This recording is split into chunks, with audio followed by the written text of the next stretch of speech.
Thanks for joining us for 9 News at 11. I'm Adrian Whitsett. On the same day, city leaders answered more questions about their response to that viral fight downtown. We obtained this new video that gives us a fuller picture. We see more of what happened before and after that clip that spread across social media. As WCPO 9 News reporter Jay Shakur explains, in what looks like now two separate fights, race played some sort of role. For the first time since that viral fight last week here in downtown Cincinnati near 4th and Elm Street, we have new video of the moments before and after this viral clip. This video gives us a different angle. You can see an altercation involving two people throwing punches at each other with others surrounding them. Oh, y'all almost made it with no drama. Today, for the first time from an official government podium, leaders like Pastor Damon Lynch acknowledged more detail about what allegedly happened between these two men. Two combatants, one black, one white. The black man steps in, breaks it up. The white guy re-engages, slaps, not the black man that he had just squared up with, but slaps another black man. And nobody's asking, why didn't he just walk away? In this new video from a distance, you do see someone attempting to break this pair up.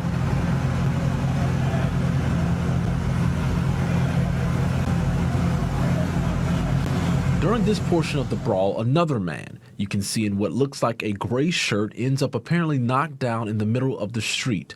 From this video WCPO has, it's unclear how he got there.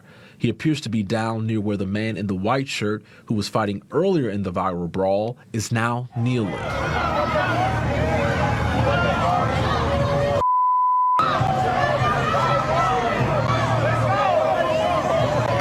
In this altercation, the man in the middle of the street begins engaging with a couple of other people who appear to be kicking at him.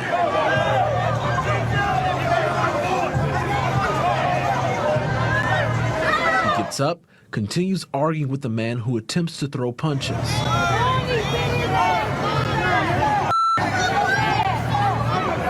Eventually, this pair is separated and this man shouts the N-word.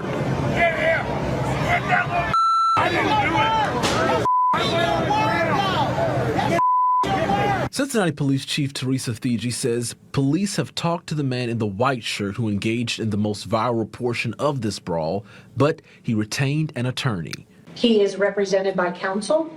The investigators are aware of that. They spoke to his counsel before they went down to see him, and the counsel said no. He did not want the police talking to his client, so therefore we have not had a conversation with him yet. He allegedly slapped the man who attempted to break the fight up. This is racial because it is unequal justice.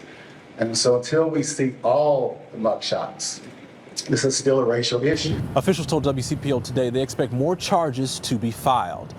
In Cincinnati, Jay Shakur, WCPO 9 News. All right, so far 6 people have been charged, and tonight we know of a 4th arrest. Police told us just after 7 that Dominic Kittle was taken into custody, confirmed at the Hamilton County Jail. The 37-year-old is there right now. He joins Montanez Meriwether and Dekyra Vernon, as well as Jermaine Matthews, in facing felonious assault charges. Cincinnati Police Chief Teresa Theetge said the city's fugitive apprehension task force is actively seeking 2 others. CPD would not review or reveal who or where they may be. While the search continues for those 2, we're learning more about how State Highway Patrol resources will be used to help Cincinnati police crack down on crime.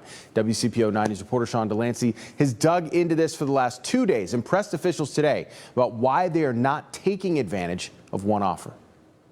Ohio Highway Patrol will be taking over law enforcement on Cincinnati highways after an offer from Governor Mike DeWine to help with violence in Cincinnati. We have to make the city safer. Mayor Aftad Puraval detailed what state aid they'd accept at a press conference Friday afternoon. Thursday, I talked with Councilman Mark Jeffries. Over the last 2 years, who's wanted this to happen for a long time, saying it would free up anywhere between 4,000 and 6,000 hours of officer response time a year in the urban core. That's over a dozen hours of officer time per day. that we can redeploy to our streets. Jeffries hopes this opens the door to OSHP taking over Cincinnati highways long term, but We're going to take a look at it week to week. We expect it to be a short-term intervention. the state also offered additional resources to track people who are not following post-release control or have parole violations, but that hasn't been accepted. Chief Teresa Theetge told us they're constantly working with OSHP, but specific parameters for joint enforcement need to be worked out. If there's a wish for an integration with CPD, then we have to talk about what that looks like. But in the wake of the arrest of Mordecai Black in connection with the killing of Patrick Herringer in OTR and Ajani Grimes for the death of Laura Schuler in Evanston, I asked the mayor. We've had 2 people charged with murder this summer alone after cutting off their ankle bracelets. Why is this not something that we're ready to accept now? We are happy for the state to do their job, which is to track down these parolees who are cutting off their ankle monitors. So for now, state aid comes down to OSHP covering the highways, but Theetge says she's working to form a committee of the Police Chiefs Association with local judges here to cut down on what she calls the revolving door of the criminal justice system. Sean Delancey, WCPO 9 News. And that committee the chief talked about actually answered one of the main questions we heard from viewers like you. What is a change in policy that can help make Cincinnati safer? We'll be forming a committee, and we will ask prosecutors, common pleas judges, municipal court judges, juvenile court judges to join us to find out how can we collectively work for a safer Cincinnati and for a safer Hamilton County. We got 1,300 questions like that when we asked on Facebook yesterday. Another one came from viewer Kevin Smith. He said, we know that there will be increased police in downtown. Will they be pulled from over the Rhine?